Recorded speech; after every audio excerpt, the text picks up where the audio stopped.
Cassie, you have to help me. Look at me. I'm a mess. The fluorescent lights in the hospital hallway flickered above as Jared's voice cracked through the sterile air.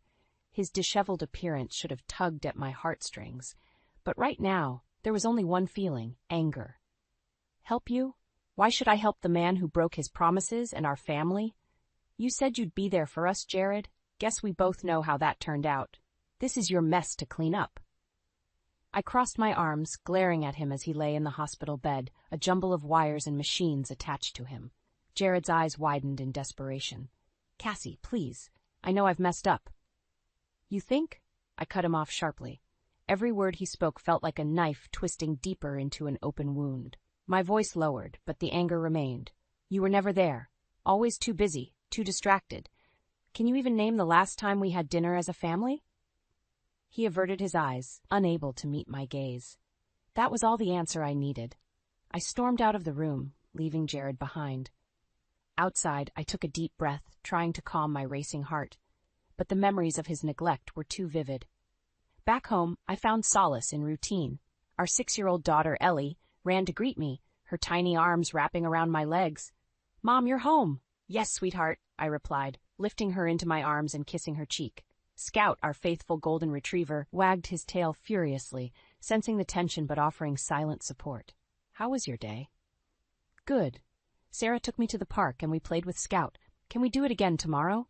Her innocent excitement brought a bittersweet smile to my face. We'll see, Ellie, we'll see. My mind, however, was far from the park. It was still replaying the strained scene at the hospital. Later that night, I tucked Ellie into bed and sat down with a glass of wine.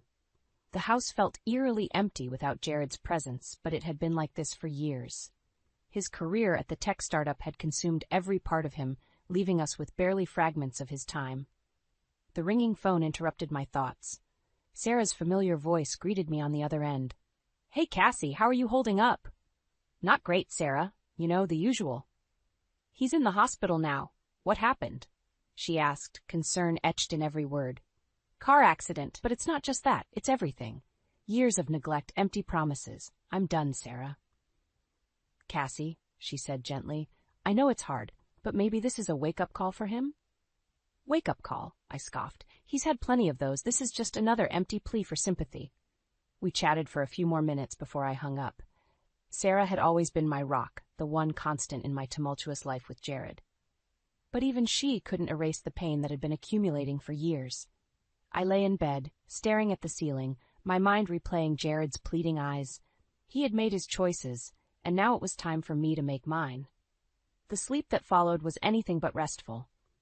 My dreams were haunted by images of broken promises and lost time, but as dawn's light crept through the curtains, a new resolve settled over me.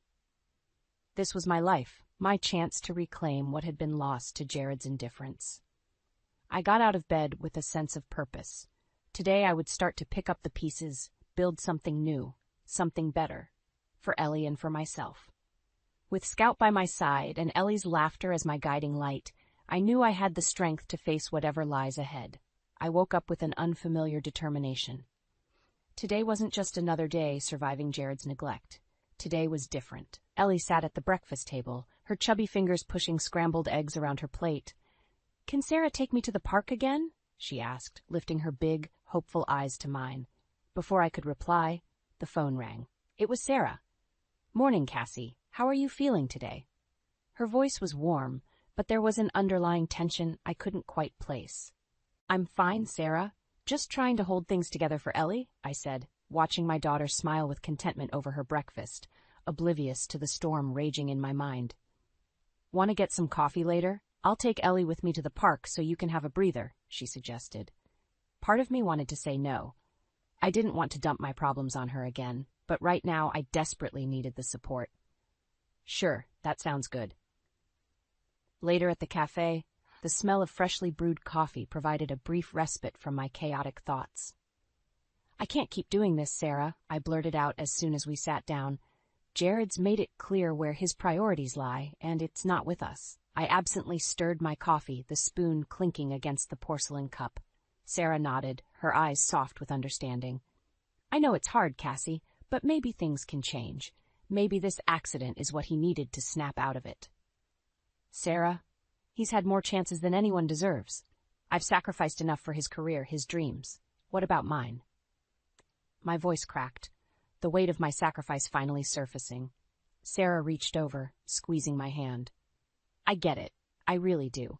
You gave up your law career, your independence. Anyone would be resentful. My thoughts flickered to my suburban upbringing. My parents had always been supportive, pushing me to follow my dreams.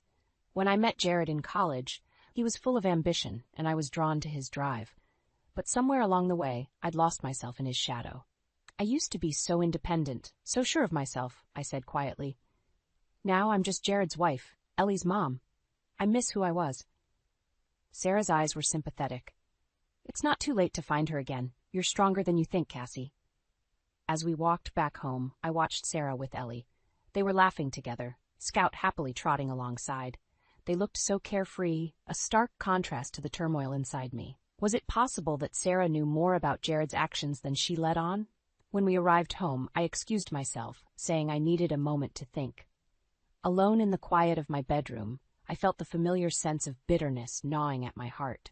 Jared had taken so much from me, my career, my self-worth, my trust. That night, as I tucked Ellie into bed, she gave me a hug so tight it almost broke my heart. Mom, can we have pancakes for breakfast tomorrow? Of course, sweetheart, I whispered, my voice thick with emotion. You and me, pancakes tomorrow morning.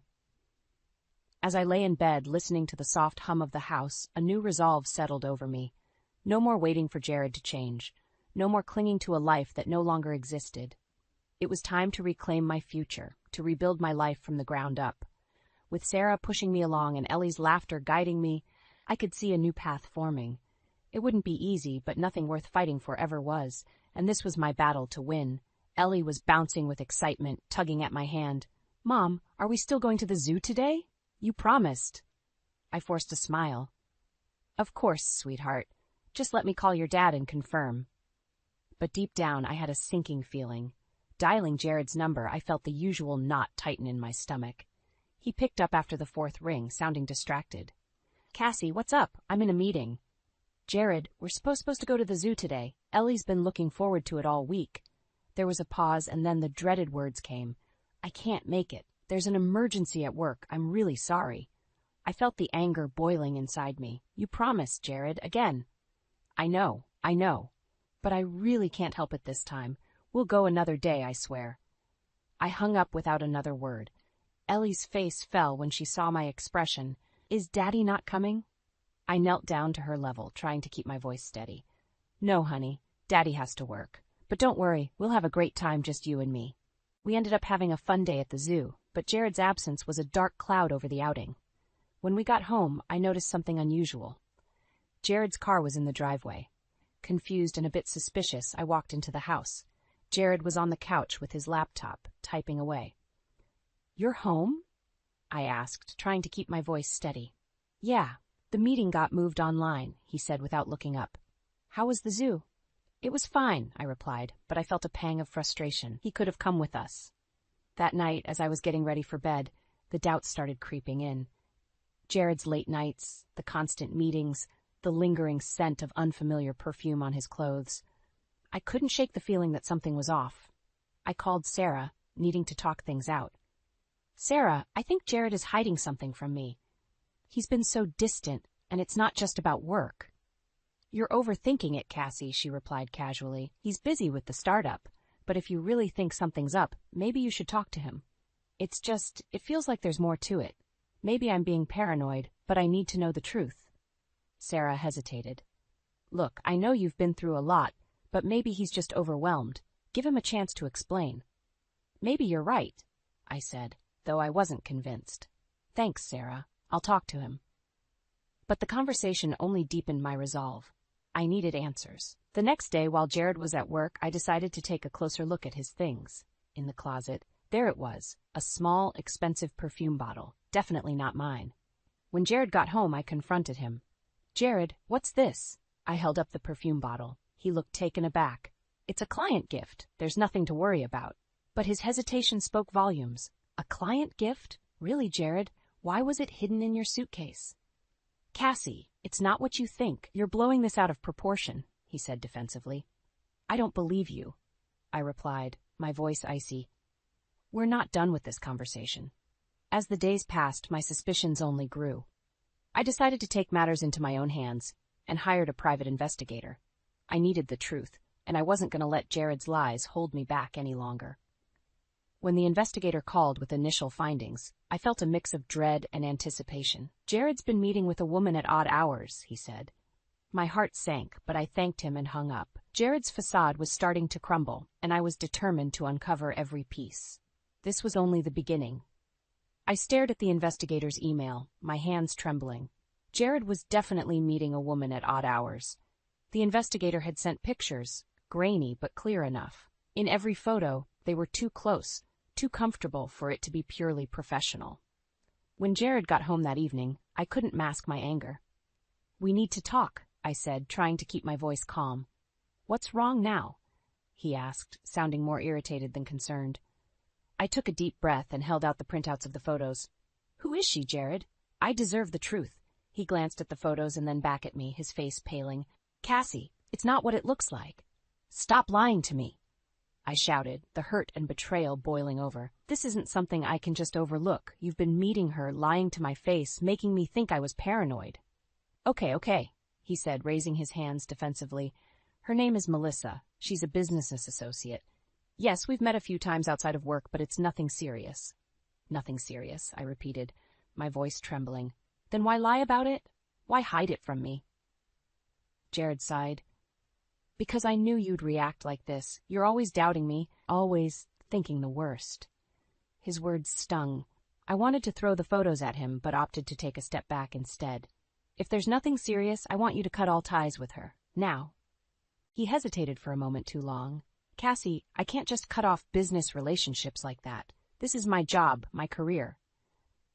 It was our family first, I snapped, my voice breaking slightly. You've already pushed us aside again and again. Now this? Jared sneered. Maybe if you weren't so focused on what I'm doing wrong, you'd see how much I do for this family. I bust my ass at work to give us a good life, and this is the thanks I get? I clenched my fists, the anger bubbling up again. A good life? You mean a life where Ellie barely knows her father, and I'm left to clean up after all your broken promises? Enough, Cassie, Jared shouted. I'm tired of this constant nagging. I can't deal with your insecurities on top of everything else. He stormed out, leaving me standing there, shaking with anger and hurt. His words echoed in my mind, but I knew I couldn't let them weaken my resolve. Early the next morning, I called Sarah. Can you come over? I need to talk. She arrived within the hour, concern etched on her face. What happened? I showed her the photos. He's been seeing someone else, Sarah. I'm done. I can't keep pretending everything's okay. Sarah's face paled slightly, but she quickly recovered. Cassie, I'm so sorry. I wish there was something I could do. There is, I said, my voice steely. Help me with Ellie. I need to figure out my next steps, and I can't do it alone. She nodded. Of course. Whatever you need. After she left, I sat down at the kitchen table, my mind racing. Jared had underestimated me, but that was going to change. I wasn't the clueless wife he thought I was. Later that day, I met with the private investigator. I need more evidence, something undeniable, I said. I need to know everything. The investigator nodded. I'll take care of it. In the meantime, I started to gather my own proofs. I dug through Jared's things, looking for anything that could give me more leverage. And then I found it. Another perfume bottle, hidden in his desk drawer, this one even more expensive and clearly used. My suspicions solidified into certainty. Jared was having an affair, and my so-called best friend had been keeping secrets from me as well. I felt the sting of betrayal deepening, but it also fueled my determination. As I tucked Ellie into bed that night, she looked up at me with those trusting eyes. Mom, everything okay? I smiled, brushing a lock of hair from her forehead. Yes, sweetheart, everything's going to be just fine. But inside, I knew it was far from over. The truth was out, and it was only a matter of time before both Jared and Sarah faced the consequences of their betrayals. The private investigator handed me an envelope filled with photos and documents. Mrs. McAllister, this is the proof you asked for. I took a deep breath and opened the envelope.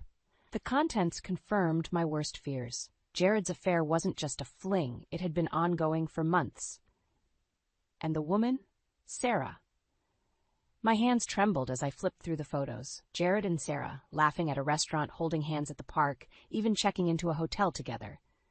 The betrayal felt like a stab in the heart, but it also ignited a fire of determination. "Thank you," I said to the investigator. "This is exactly what I needed." That night, I waited for Jared to get home. The moment he walked through the door, I confronted him. "Jared, we need to talk, now." He looked annoyed. "Can it wait? I've had a long day." "No, it can't." I threw the photos on the coffee table. "Explain these." Jared's face went pale as he stared at the evidence. "Cassie, it's not what it looks like." "Don't lie to me," I shouted. "You've been cheating on me with Sarah. How could you?" Jared took a step back, and then his face twisted into anger. "So what if I have? You've been so damn self-righteous, always nagging. Sarah understands me, unlike you." "You're blaming me?" I felt the fury rise. "Do you realize what you've done to our family?" "Our family?" Jared sneered. "You mean the family I support while you sit around playing the victim?" I was done. "That's it. I want a divorce, Jared. I've already started the paperwork. You're not taking another day of my life." He laughed bitterly. "Good luck with that. You think you can just kick me out? I've worked too hard for what we have." "We'll see about that," I said coldly. "And don't think for a second that I'll let you take Ellie from me." As Jared stormed out of the house, I picked up my phone and called Sarah. "We need to talk. Now." She sounded hesitant but agreed to come over. When she arrived, she looked nervous. "Cassie, what's going on?" I thrust the photos at her. "Care to explain?" Sarah's face turned white. "Cassie, Save it," I snapped.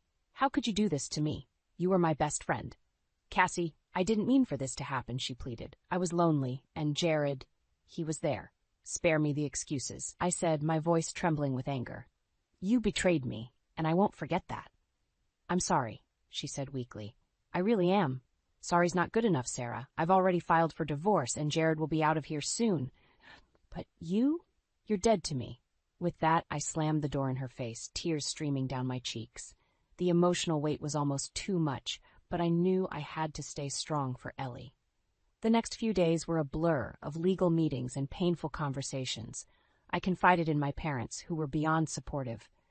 "You're doing the right thing, Cassie," my mom said, hugging me tightly. "We're here for you always."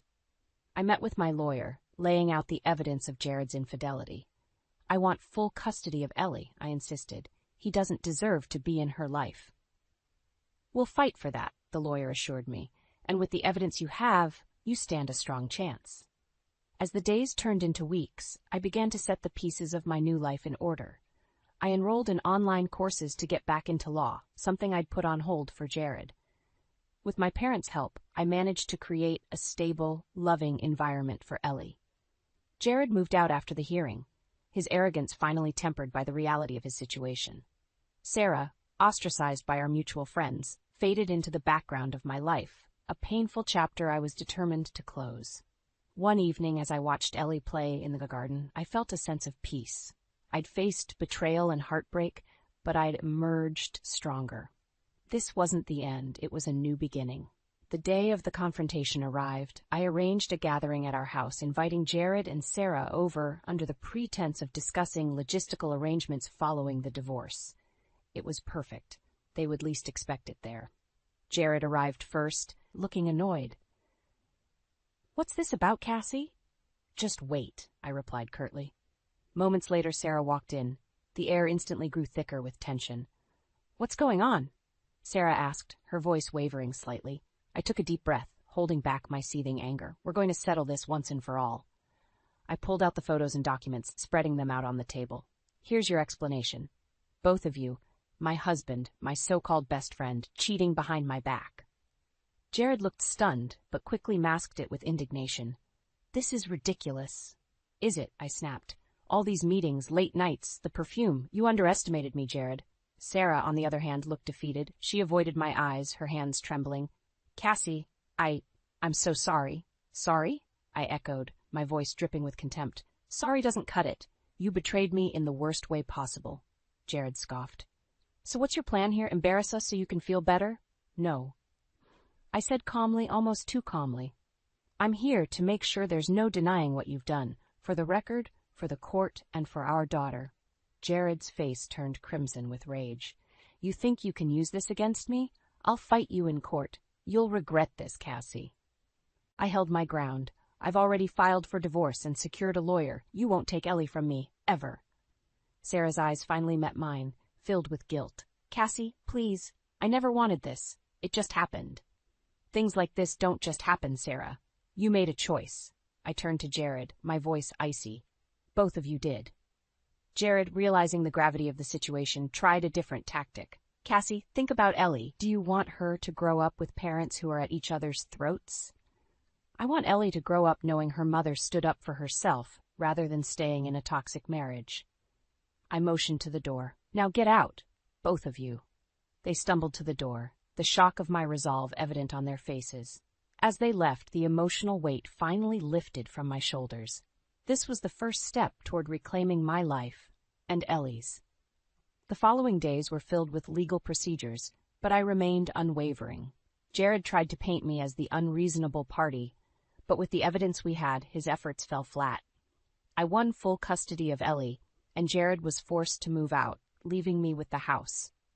On the day the court finalized our divorce, I felt a wave of relief. I had done it. Ellie and I could finally start anew. Jared's career took a hit next. I tipped off his company about his affair. They didn't take kindly to the scandal, especially given the public nature of our legal battle.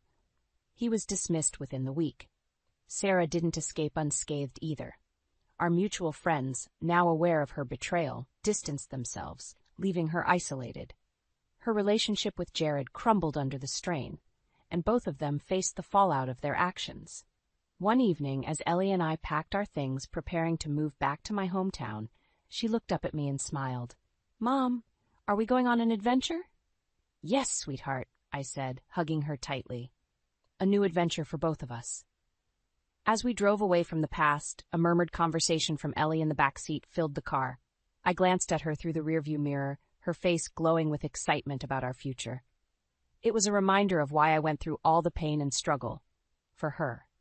For us. We arrived at my parents' place, where they welcomed us with open arms. I took a deep breath, feeling the support and love that had been missing for so long. It was the start of a new chapter, one we would write together, filled with love, strength, and unwavering determination. Jared showed up at the house unexpectedly one evening. His face was haggard, and there was a desperate glint in his eyes. Cassie, we need to talk, he said, blocking the doorway. There's nothing left to say, Jared, I replied, keeping my voice steady.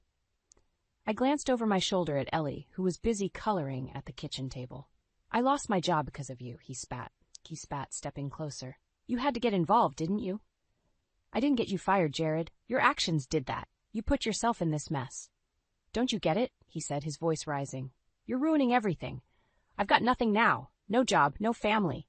I furrowed my brow, unwilling to back down. You had a family. You threw that away when you cheated on me. He threw up his hands in exasperation. So this is revenge? You're just satisfied making my life hell? It's about consequences, Jared. Something you've avoided your whole life. He crossed his arms, glaring at me. You might think you've won, but this isn't over. I looked him square in the eye. Yes, it is, Jared. Now leave. Realizing he wasn't getting anywhere, Jared turned and walked away, slamming the door behind him. I hugged Ellie and tried to shake off the encounter, knowing there was more to focus on. The next part of my plan was crucial. I contacted our mutual friends, making sure they knew exactly what had transpired. Photos, messages, everything. I exposed Jared and Sarah's deceit to the world. The fallout was immediate. Our once close-knit friend group turned on Jared, shunning him. Sarah faced equally harsh scrutiny. Her social circles crumbled, and the isolation she felt was evident. I took things a step further by posting the affair details on social media. It wasn't about public humiliation, it was about ensuring everyone knew the truth. The community's reaction was swift and unsympathetic. Their lives, once intertwined with lies, now unraveled publicly. One afternoon, I received a call from Jared's former boss. Cassie, it's Mark. I heard about everything. Losing his job wasn't your fault. Jared made poor choices. Our firm doesn't tolerate such behavior. I appreciate that, Mark, I replied, my voice steady. I just wanted you to know the real story. Thank you, he said. It's clear now. With Jared losing his financial security, I presented him with the settlement agreement. He was in no position to fight back. The agreement stripped him of significant assets, ensuring Ellie and I were well taken care of. When he saw the papers, his eyes widened. This is everything. You're taking everything from me. You took everything from me when you betrayed us, I said, my voice resolute. Sign it, Jared. It's the least you owe. With no other options, he signed. It was done. Jared moved out, leaving behind nothing but the hollow shell of his former arrogance. As the days passed, I focused on rebuilding. My parents' support never wavered. They helped take care of Ellie while I started studying again, determined to regain my career in law. I spent evenings with Ellie, who was adapting well to the changes. We explored the local park, baked cookies, and created new routines. Every laugh, every small victory was a step toward healing. One sunny afternoon, we hosted a small picnic with my parents. Ellie, her face smeared with chocolate, looked up at me and beamed. Mom, this is the best day ever. In that moment, surrounded by family and love, I realized how far we'd come. The betrayal and hurt were slowly being replaced by joy and hope. Ellie's smile was proof that the worst was behind us and only better days lay ahead. As we packed up the picnic, I looked at my daughter and thought, yes, sweetheart, the best is yet to come. Ellie and I settled into our new life with a surprising ease. My parents' home, though filled with nostalgia, became a place of healing and new beginnings. Every morning I walked Ellie to her new school, the smile on her face confirming that this move had been the right choice. One day, as I picked her up from school, she tugged on my hand. Mom, can we visit Grandma and Grandpa after school? Of course, sweetie. They'd love that. We headed home, the warm afternoon sun casting a comforting glow on us. When we arrived, my mom was in the kitchen, kneading dough for her famous apple pie. There's my girl, she exclaimed, enveloping Ellie in a flowery hug. Dinner will be ready in an hour, Cassie, my dad called from the living room, where he was setting up a board game Ellie loved. The normalcy of it all filled me with a contentment I hadn't felt in years. That evening, after Ellie was asleep, I poured myself a glass of wine and sat down with my mom. Ellie's adapting so well, I said, feeling a sense of relief. And so are you, my mom replied, a knowing look in her eyes. You've been through a lot, but you're rediscovering yourself, Cassie. I think so, I said, feeling a touch of pride. I've started my law courses again. It feels good to do something for myself. This is your time, honey. You're stronger than you know, she said, squeezing my hand. Days turned into weeks, and the pieces of our new life began to fit together effortlessly. My studies kept me busy, but I always made time for Ellie, who continued to flourish. One afternoon, while I was working on a case study, my phone buzzed. It was a message from a mutual friend, Lisa. Jared's struggling. He lost the apartment, and Sarah moved out, the message read. Thought you'd want to know. I stared at the screen, feeling an unexpected mix of emotions. I walked over to the door, calling out for my mom. Can you watch Ellie for a bit? I need to take a walk. The evening air was crisp as I walked, my thoughts swirling. Jared's downfall had been swift and merciless. He had lost everything because of his own decisions. As I walked, I felt a strange sense of closure. That weekend, Ellie and I set up a small garden in my parents' backyard. Digging in the soil, planting seeds, and watching Ellie's excitement grow made me realize something important. This garden, much like our lives, was a new beginning. Ellie looked up, dirt smudged on her cheeks. Mom, can my flowers be pink?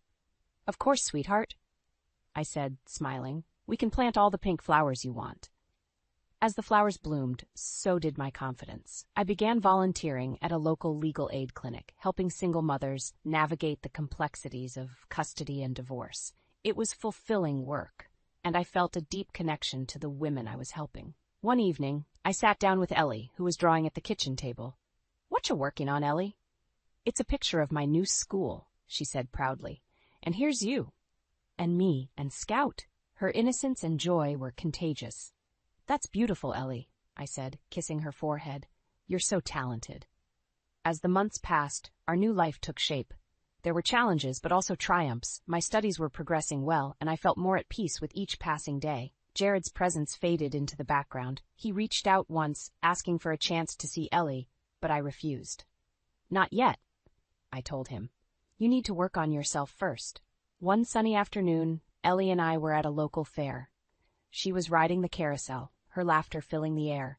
I watched her, my heart swelling with pride and love. When the ride ended, she ran over to me, breathless and beaming. "Mom, this is the best day ever." I scooped her up, twirling her around. "Every day with you is the best day, Ellie."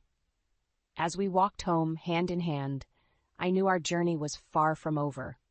But for the first time in a long time, I looked forward to the future with a sense of hope and excitement. We had built something beautiful out of the wreckage, and that was more than enough.